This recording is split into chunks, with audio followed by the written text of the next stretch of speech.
with YouTube announcing that they were going to remove all anti-vaccine misinformation off of their channel, off of their platform.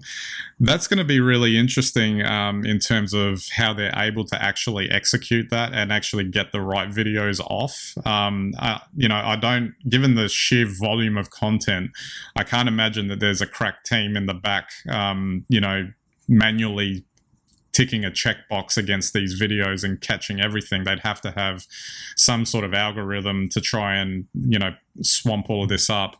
And if whether they catch out, valid videos that might have the wrong hashtag on it or something, or whatever, that end up getting banned as well. I guess there was a sense that it was going to go this way anyway for these types of platforms. I'm sure Facebook's probably not too far behind in terms of particularly if it gets mandated at a government level or something like that. It is quite interesting, and I guess the intended idea is to prevent the spread of misinformation on the platform. But I just wonder if it actually would do that in terms of execution, if that makes sense.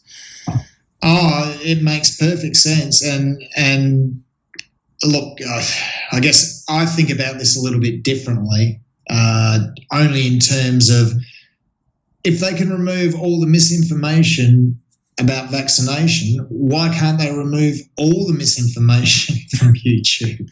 Yeah. It's been interesting over the years, like when it became an issue with the music industry, YouTube was very quick to stop or ban people's videos that might have misappropriated music industry, like revenue streams, Now, because vaccination's an issue, very quick to be able to remove misinformation about that.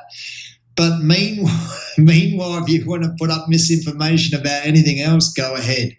YouTube's happy to monetize it. I find this a very perplexing issue. By the way, I am all for taking off, misinformation about vaccination, but I do not understand why governments around the world keep giving the socials free kicks and then let them be very slow to react to something that they can obviously do if they really want to. And, to me, this from YouTube, this is quite a hollow act.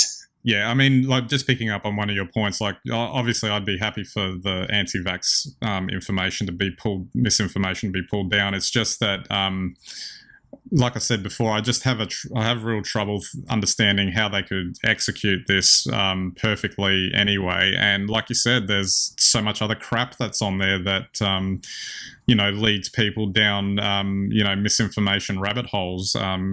Pick any conspiracy theory you like, really, and or amongst anything else that could be on there. It's fascinating, and it just smacks of reaction, and because so much noise has been made out of it, for lack of a better term. I agree with you, but it comes back to the simple fact that socials are not realised as publishers. The person who puts it up is the publisher.